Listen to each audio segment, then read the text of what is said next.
Es en ruta, el programa que la gente disfruta. Es en ruta, que me alienta, edifica y me gusta.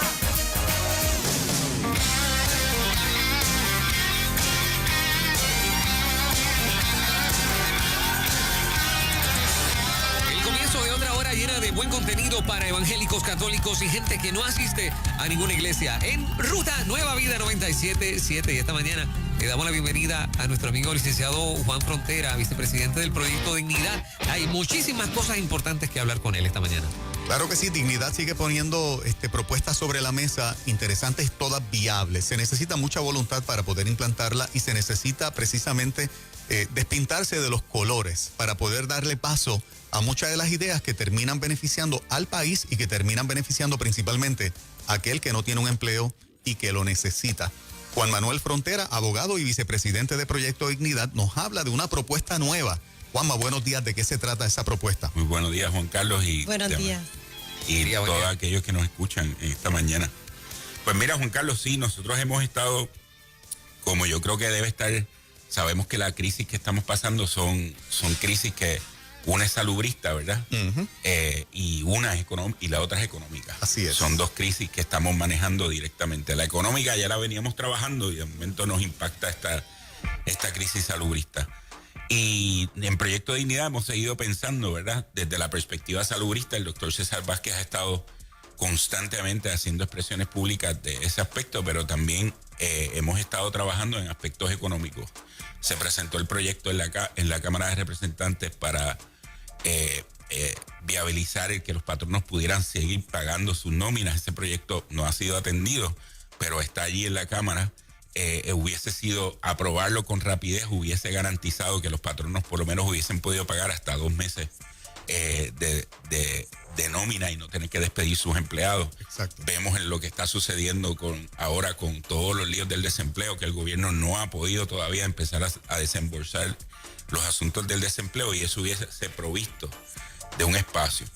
Pero además nosotros tenemos que seguir pensando hacia el futuro desde la perspectiva de cómo nosotros vamos a poder hacer que Puerto Rico empiece a adelantar económicamente. Y hemos visto que ha habido una serie de propuestas que se han estado haciendo con relación a la necesidad que en este momento Estados Unidos ha enfrentado de darse cuenta que la mayoría de los productos médicos y de los productos farmacológicos se están produciendo en China o en India. Y el problema que eso le puede causar desde una perspectiva de seguridad y de salubridad para los Estados Unidos y sus territorios.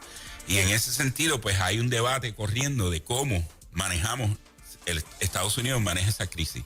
Y desde la perspectiva de Puerto Rico, pues han habido una serie de propuestas que ha hecho el Partido Popular por un lado y la comisionada residente Jennifer González con relación a cómo utilizar a Puerto Rico para atraer ese tipo de industria a Puerto Rico, dado el caso que en Puerto Rico, por el aspecto histórico que nosotros tenemos de la 936, pues ha sido un lugar donde en este momento en Puerto Rico se produce un 25% de los productos de farma que Estados Unidos exporta.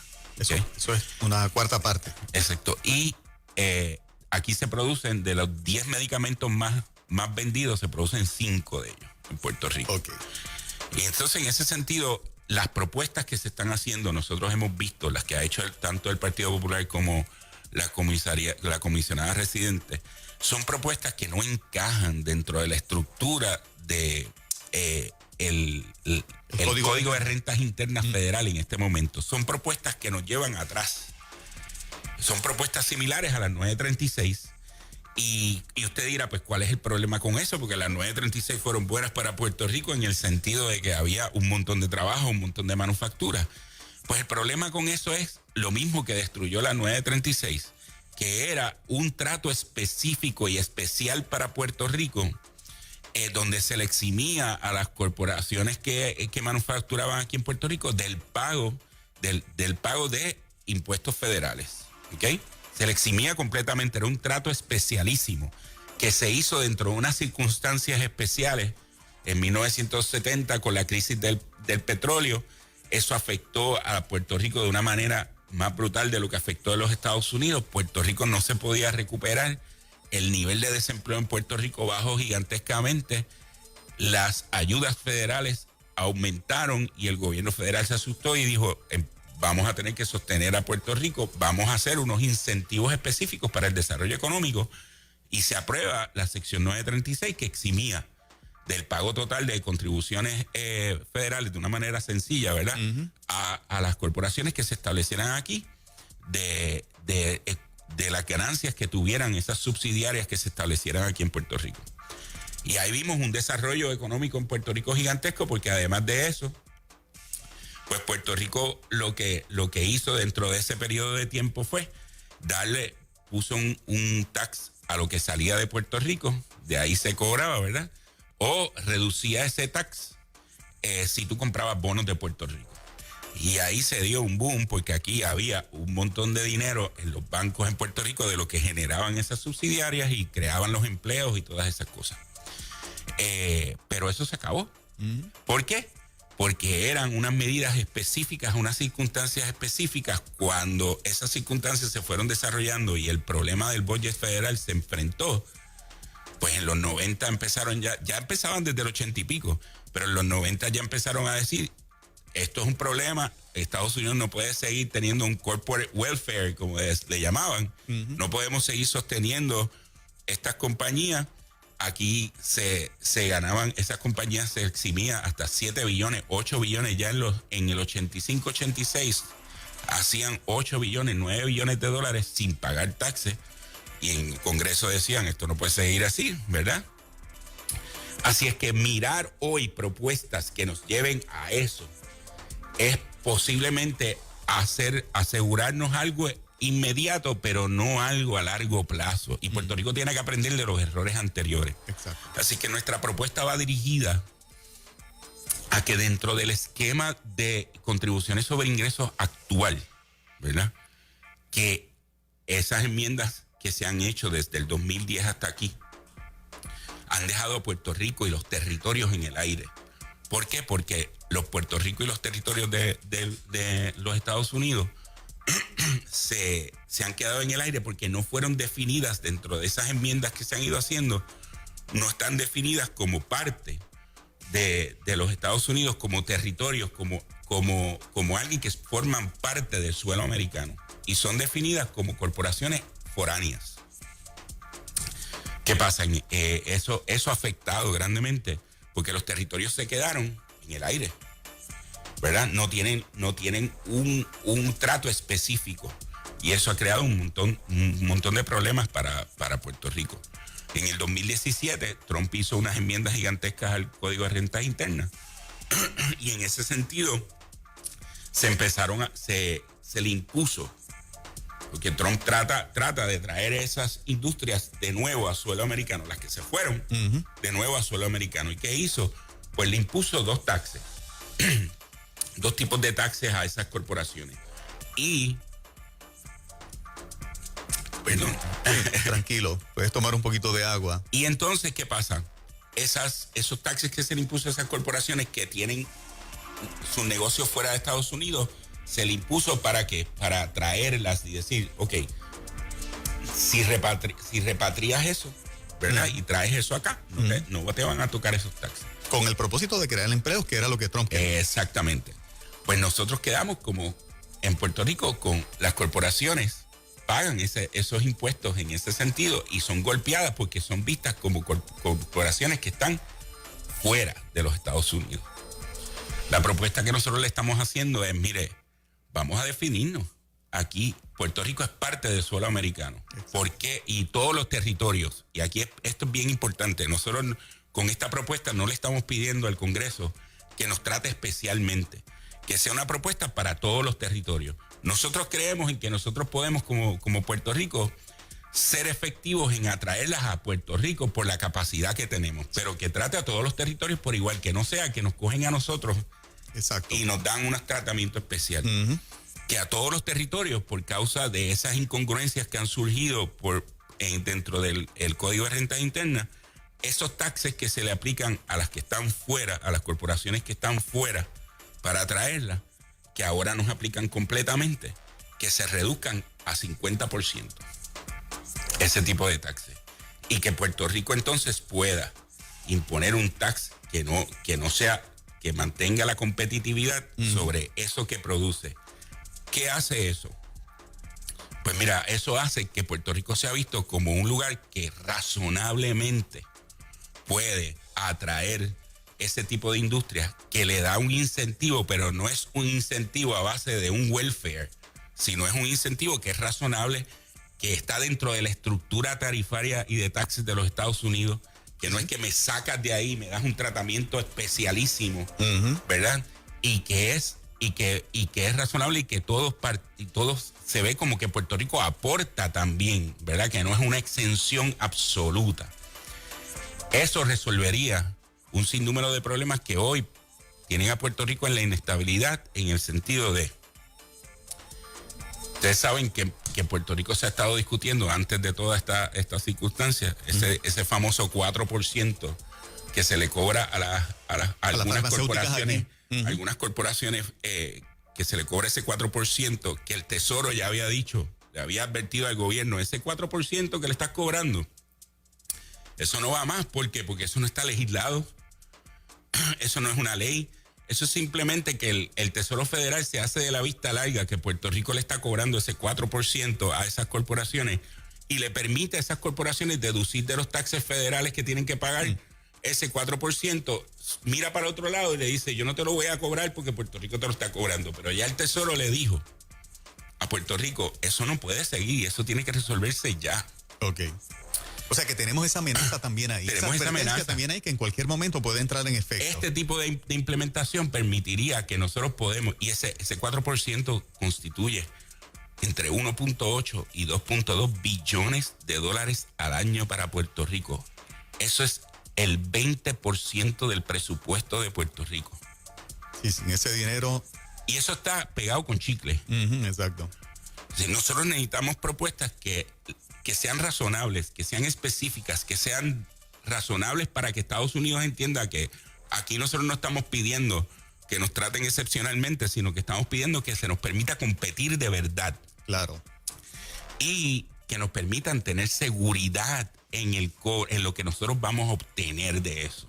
Para en términos, tratar de encajar un poquito con algo, Juanma, que tal vez mucha gente pasa por algo, por alto, perdón, es el aspecto de que la gente dice, la gente no sabe que el Código de Rentas Internas Federal, para efectos de corporaciones que se quieren establecer aquí, Puerto Rico es un país extranjero. Exacto. Eso choca porque decimos, somos una colonia de Estados Unidos, pertenecemos a Estados Unidos, tenemos ciudadanía americana, pero para efectos del Código de Rentas Internas, una compañía americana venir aquí, Puerto Rico es un país extranjero. Y ese es un trato que... ¿Tú sabías eso, Fernando? No tenía idea. Sí. No. ¿Tú lo sabías, Morema? No. Sí. Y entonces, la mayoría no lo sabe. y eso es una situación que nosotros podemos resolver con este tipo de asuntos porque le estamos diciendo, ¿por qué nos tratas como extranjeros? Si somos parte de, en cuanto al territorio. Esto tiene que definirse para que Puerto Rico pueda hacer una estructura real. O sea, ¿y cómo se define? Pues las otras propuestas están diciendo, no vamos a tocar eso. Acuérdate que hay un issue del estatus, ¿verdad? Sí. Que aquí todo el mundo le nubla. No vamos a tocar eso. Aún la propuesta de la comisionada residente, no vamos a tocar eso, para nada. Igual es popular, no, eso no se toca. Vamos a volver a las 9:36, que no tenemos que tocar ese asunto. O sea, el elemento político vuelve y mata la cosa. Pues claro. Porque un PNP lo ve como estamos fortaleciendo a Lela si eso pasa, y no nos conviene fortalecer a Lela. Entonces el popular de Lela dice, no nos conviene porque eso nos acerca a la estadidad porque nos están tratando como un Estado.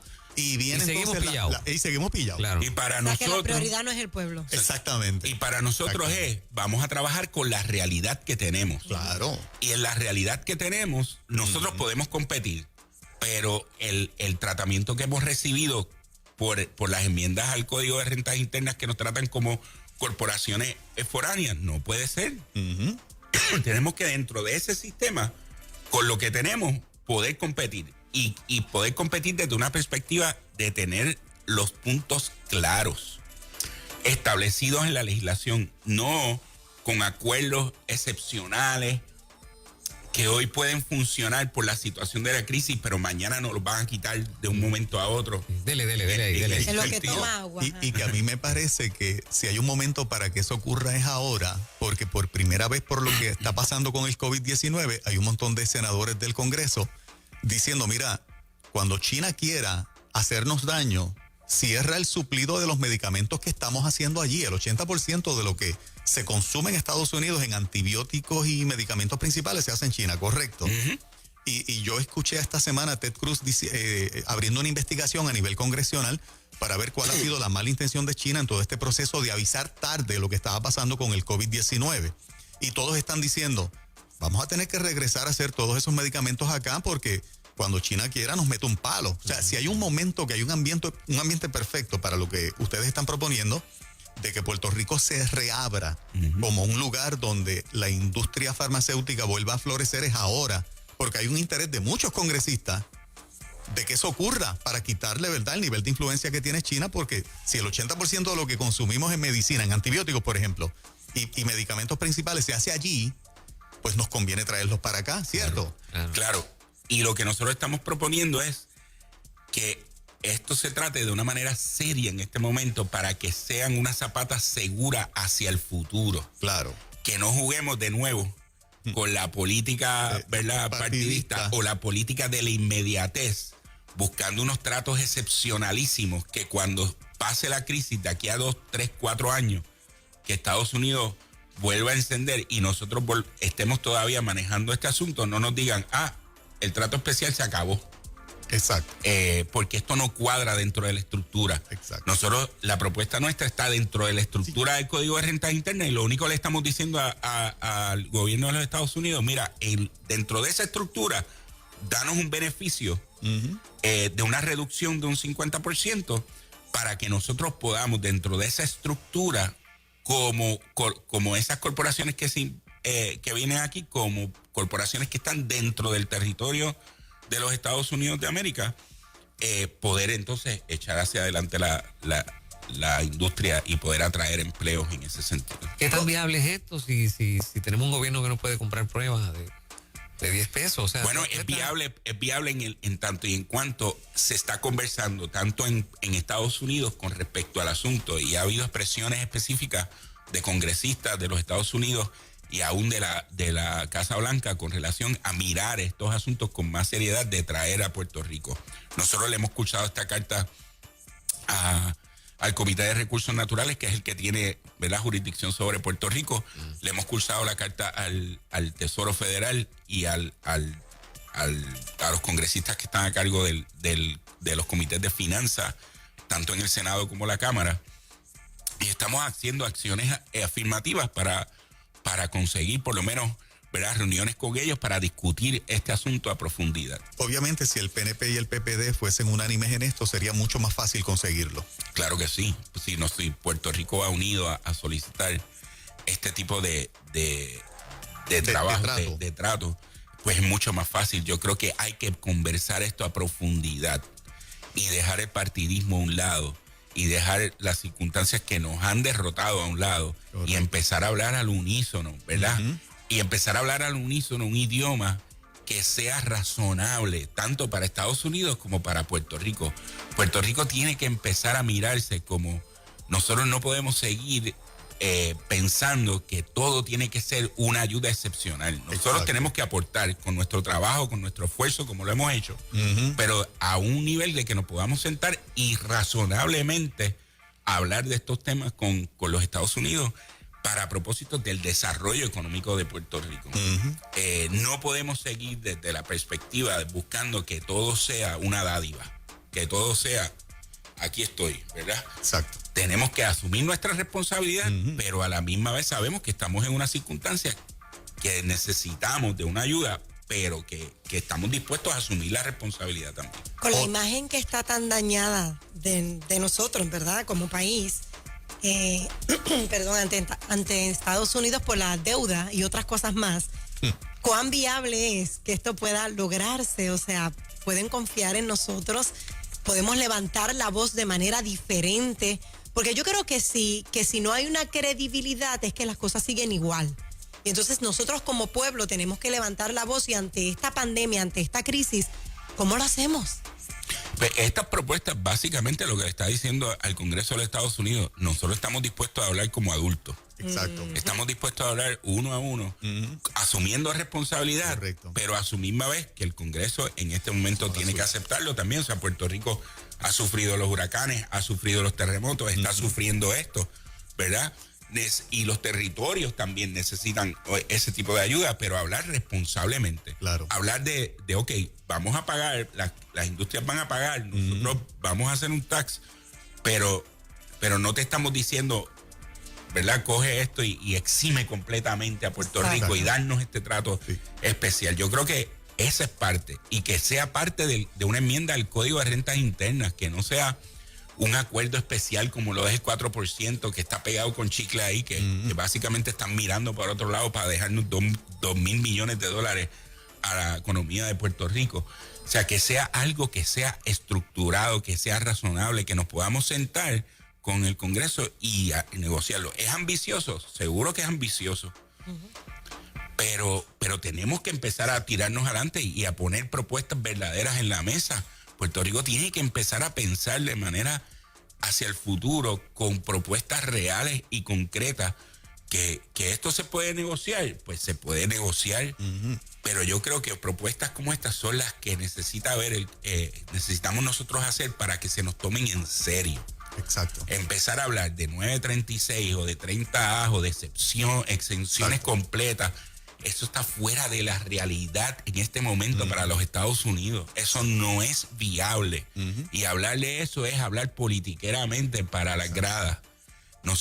La gente tiene que empezar a hablar con seriedad sobre esto. Esta propuesta, en la línea de Moraima, que me gusta el planteamiento que ella hace, esta propuesta levanta la credibilidad. Yo entiendo. Es decir, espérate, estos puertorriqueños quieren aportar al fisco federal también. No están buscando nada especial, una dádiva, un regalito. Para nada, simplemente que nos cambien el trato de nación extranjera a que somos en términos parte del territorio de los Estados Unidos, igual que los 50 estados. Y en ese sentido se le dé a esos territorios 1% de deducción de lo que se produzcan esas corporaciones aquí para propósitos del desarrollo de esos territorios que han sufrido por todos estos años que se le ha tratado a esas corporaciones que vienen aquí como corporaciones extranjeras. Esto es mío, según lo dije hace unos cuantos años atrás. Por eso hay que votar por dignidad.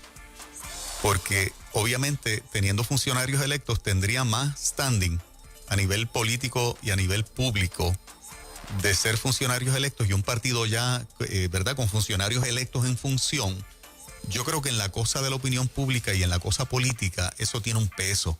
Y si las elecciones continúan y no pasa nada extraordinario que nos las muevan de noviembre, yo creo que el público puede ir pesando las propuestas responsables que está haciendo Proyecto Dignidad para que realmente le demos la oportunidad. Fíjate quiénes son los enemigos de esta propuesta, que lo que hacen es beneficiar al pueblo, los partidos tradicionales. Cada cual con su óptica partidista. Por eso cada cual la sabotea con sus razones. Una propuesta tan tremenda como esta. Pero si nosotros elegimos a los funcionarios de dignidad cuando estén, pasan de 40, Juanma, los que van a ser los candidatos. Candidatos estamos alrededor de los 40. Cerquita de los 40. ¿Cuándo se anuncia eso finalmente? Pues mira, como el calendario electoral está en el aire, nosotros ya estamos en las próximas semanas para anunciarlo. La elección interna nuestra, ¿verdad?, para ser sometida a la comisión. La comisión entonces los certifica oficialmente, pero no los puede certificar oficialmente hasta que no abran. Okay. Pero ya nosotros estamos todo esto atrasado, ese proceso, porque estaba vislumbrado para principios de abril la asamblea, que se tuvo que suspender. Pero lo estamos haciendo internamente y en las próximas semanas se están anunciando las elecciones internas del partido, de esos aspirantes que han sometido al partido para someter esa candidatura. Una última pregunta. ¿Proyecto Dignidad piensa que la gobernadora debe tener un plan de cómo se va a reabrir el país? Bueno, yo creo que eso es inminente, o sea, en el sentido de que sabemos que el gobierno está trabajando con la crisis salubrista, pero en este momento hay 3 cosas importantísimas que el gobierno tiene que poner todo su esfuerzo. En el ámbito de la salud, en el ámbito de proveer liquidez económica para las personas en Puerto Rico, sea empleados y corporaciones y pequeños y medianos negocios, y el plan para poder reabrir de una manera concreta y organizada. Esas tres cosas son pilares en este momento, porque nosotros, de lo que nos están diciendo los salubristas, ¿verdad? Vamos a tener que aprender a vivir con este virus. Eso es así. Nosotros no podemos cerrar hasta que venga una vacuna. Exacto. Que estamos hablando de año y medio, están diciendo todos los año y expertos. medio. Vamos a ponerle a bien a diciembre. O sea, ¿cómo nosotros vamos a reabrir? ¿Qué es la manera de hacer negocios? Nosotros tenemos que empezar a educar a la gente. Por eso. Y a cambiar el mindset, Sí. a cambiar la forma de ver las cosas, ¿verdad? Y educar.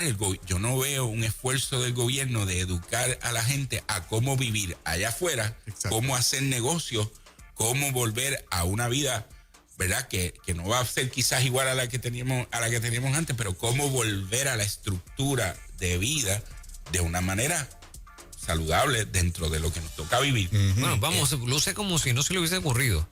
Eso es esencial, es esencial. Exacto. No se les ha ocurrido todavía. Claro, No. Y no ver las propuestas o el traer a la discusión ese asunto como que estamos minimizando el asunto salubrista. No, es una necesidad. ¿Por qué? Porque si no lo planificas, si no lo haces planificadamente y no lo empiezas a comunicar desde ahora, vas a tener un problema. Vas a tener un problema salubrista porque la gente no va a estar preparada, y cuando abran las puertas, la gente no va a estar preparada para ello. Entonces no pueden mirar la educación desde ahora a cómo nosotros vamos a enfrentar esto afuera, como que minimiza el asunto salubrista. Al revés, lo fortalece. Así es. Lo fortalece, y la gente empieza a pensar de otra manera. La gente empieza a decir, ok, ¿cómo yo puedo hacer, a los negociantes, cómo yo puedo hacer mi negocio de una manera saludable? Y empiezas a cambiar la mente y a estructurar una forma. Pero si lo dejas sin mencionar, si lo dejas sin discutir, la gente va a pensar que cuando abra puede abrir igual que antes. Así es. Y vas a crear un problema de salud. Y en ese sentido, esa planificación, esa comunicación, que todos sabemos, los que están en el ambiente de las comunicaciones, saben que es importante comunicar con tiempo porque la gente tiene que ir haciendo su cambio en la mentalidad. Correcto. Entonces, igual pasó con los asuntos económicos, con los asuntos del desempleo. El gobierno, ¿cómo se ve en la estructura de cómo otorga desempleo, cómo otorga las ayudas? Como un fiscalizador. Yo tengo que fiscalizar que esto se lo lleve solamente y eso está afectando hoy. Porque hoy el gobierno lo que necesita es que la gente tenga el dinero en la mano. Exacto. Y lo que estamos haciendo es poniendo cortapisas de, espérate, que tengo que velar. El gobierno tiene que cambiar en estos momentos de crisis, tiene que cambiar su forma de manejar y decir, yo no soy, en este momento la fiscalización tengo que tenerla, pero lo más importante es que la gente obtenga el beneficio. Eso es así.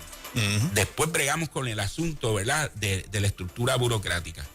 Y cambiar esas mentalidades conlleva esfuerzo. Y si no empezamos a hablar de cómo vamos a salir de esto, Exacto. cómo vamos a volver a la estructura económica, sin que se vea como que estamos minimizando el asunto salubrista, es importante. Exactamente. Wow. Tremendo. Excelente información. Seguimos Muy bueno. creando conciencia aquí. Felicito a Proyecto Dignidad por sus 2 ideas innovadoras, ¿verdad? Sin todavía ser un partido con funcionarios electos. Ya es un partido en función certificado, pero son funcionarios electos. De mí tienen el voto total y absoluto. Yo no sé si todavía tiene el de Fernan. Sí, A Moreima no le pregunto, Moreima es muy privada. definitivamente. Pero nosotros hemos sido vocales, aunque vamos a rajar la papeleta con Eso es dignidad. así. Yo soy Dignidad. privada, pero tengo que decir algo. Tengo que decir que por primera vez en la historia se ve un partido que pueda decir, nosotros somos transparentes y no estoy preguntando de qué partido tú eres. O sea, que dentro de los candidatos de ustedes puede que haya un PNP, puede que haya un popular, puede que haya un independentista. Porque lo digo porque mi experiencia en la calle ha sido de que tú ves alcaldes, por mencionar, si fulano es de este partido, no me le des la ayuda, no me le vayas a embrear, no me le vayas a tirar allí el muro que necesita, o sea, que se lo lleve la lluvia. Eso es lo que yo he visto en la calle. Eso tiene que años. acabarse en Puerto Eso Rico. tiene que terminar. Y entonces yo creo que Proyecto Dignidad te está presentando una nueva propuesta. No importa el partido de que tú seas, si hay una necesidad en el barrio, ahí nosotros vamos a estar, por decir un ejemplo. Para Proyecto Dignidad lo principal es la persona, la familia y la comunidad. Y lo que beneficia a la persona, la familia y la comunidad, eso nosotros vamos a apoyarlo, vamos a fomentarlo y vamos a fortalecerlo. Esa es la visión para ello. No importa quién sea. Y esos partidismos, esos asuntos que nos han traído ¿Hasta aquí? Hasta aquí, tiene que acabarse. Así Puerto Rico es. tiene que empezar a construir desde otra base. Ujú. Muy bien. Gracias, Juanma. Felicitaciones a ti, a todos los miembros de Proyecto Dignidad, y Nueva Vida sigue siendo una plataforma para que ustedes sigan llevando esta información importante al país. Muchas gracias, Juan Carlos. Y a todos los que nos Bendiciones. escuchan. Bueno, y pendiente porque lo próximo es Pregúntale a Magdiel. Nueva Vida 97.7 en Ruta Arriba, Puerto Rico. Ahora, Nueva Vida Noticias. Nueva Vida Noticias.